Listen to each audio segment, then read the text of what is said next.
Alright guys, welcome back to another video, and in this tutorial, probably one of the most useful tutorials up to this point because I'm going to show you guys how to get old versions of your project from the repository. Now, of course, you want to do this whenever you actually committed some changes and maybe your boss decides that, you know what, we didn't want those changes, or maybe you decide that you want to go back to an older version because the new changes have some bugs in it or something like that. So before I show you guys how to do this, I want to explain exactly how it's going to be done and how it might be different than you think. So this, what I'm about to type it, isn't actually any GitHub code. This is just me demonstrating. So we'll say that this was our first commit, this was our second commit, and then this was our third one. So the first one, just the initial commit was fine. The second one, we made some improvements. Pretty cool, pretty cool. The third one, we hired some dude, and he lied on his resume. He actually wasn't the greatest programmer ever, and he committed a bunch of stuff that pretty much ruined our project. So now we're like, okay, we need to revert back to the second one right here. So what you may be thinking is this: just go ahead and delete that, delete the third commit somehow, and we're at our second one. But that's actually not what we want to do in GitHub, or excuse me, in Git. And the reason for this is because what these commits pretty much represent are points in time. Points in time that we want to be able to access if we ever need to. Now, you never want to delete any point in time because that's the point of Git, going back to a certain point of time in your project if you ever want to. So how do we get that second one without deleting the third? Well, what we actually are going to do is pretty much get a copy of the second one and revert back to it. So our project flow pretty much looks like this: first, second version of the website, third version of the website. Actually, instead of just deleting it and going back to second, we're going to revert back in a linear fashion. So that's the process, and that's how it's going to go down. And now, not only do we got the second version, the good one, but we can go back to third if we ever decide for some reason that we want to do that.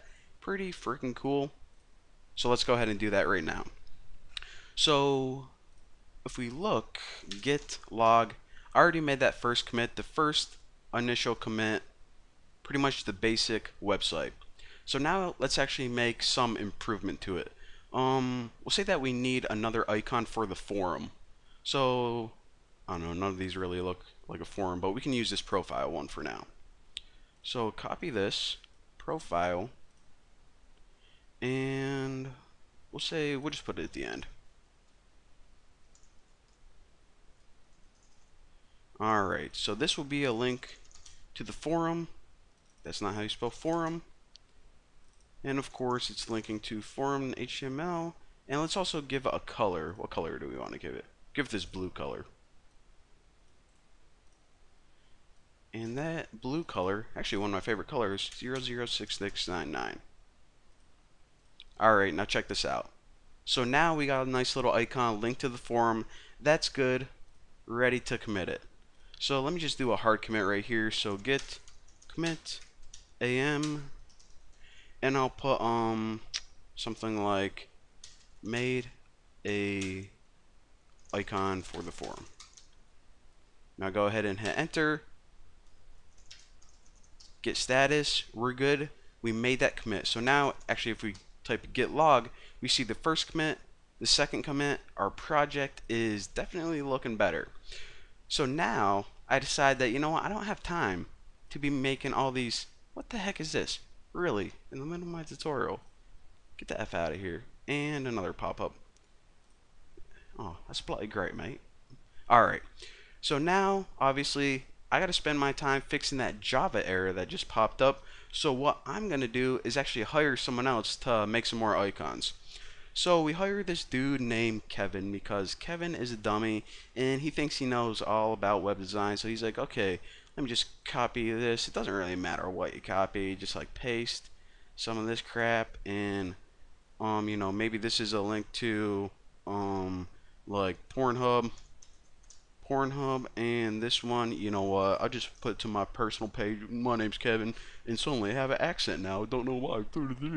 Alright, so save that right there, and then if I look at this, Okay, well, I messed it up, but good enough. Let's just go ahead and commit that anyways. So what I'm gonna do is go ahead and commit this. And what's a cool message put here? My name is Kevin, and I am dumb. Okay, good enough right there. Alright, so we obviously fired Kevin, but now look at this.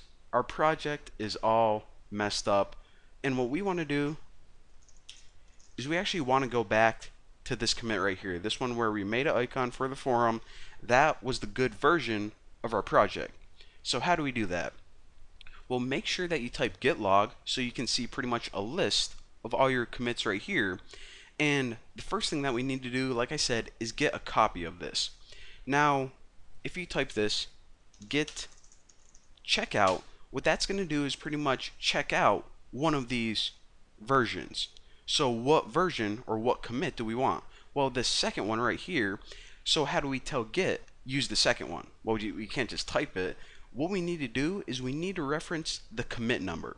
The commit number, this ID right here in yellow, is how git keeps track of the different versions of your project. So what we can actually do is something like this. Look at this 01E7, 01E7 in DBA. So what we can do is we don't need to type out this whole string of text. We can just type the first few characters, and then Git is automatically going to know, okay, that's the commit that you want to reference. So git checkout minus index.html. Alright, I can't even type now.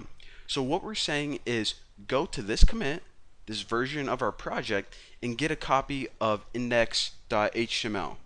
Now hit enter, and that's exactly what it did. So now if I look at git status, it says, okay, you have a different version right here that's different from the repository.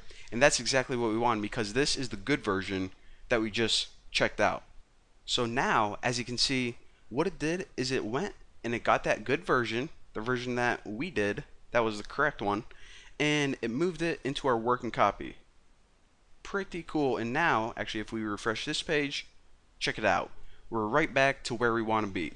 So the only other thing we have to do here is actually commit our changes, because they're good in our working copy right now, but they aren't committed to the main repository. The repo isn't up to date. So if I just do git commit, and I'll just write something like undoing Kevin's mistakes, and hit enter, get status to verify, we are good to go. So that, my friends, is how, if you ever want to, and you're probably going to want to do this a lot, get old versions of your project from the repository without deleting any important points of time. So thank you guys for watching. Don't forget to subscribe, and I will see you guys in the next video.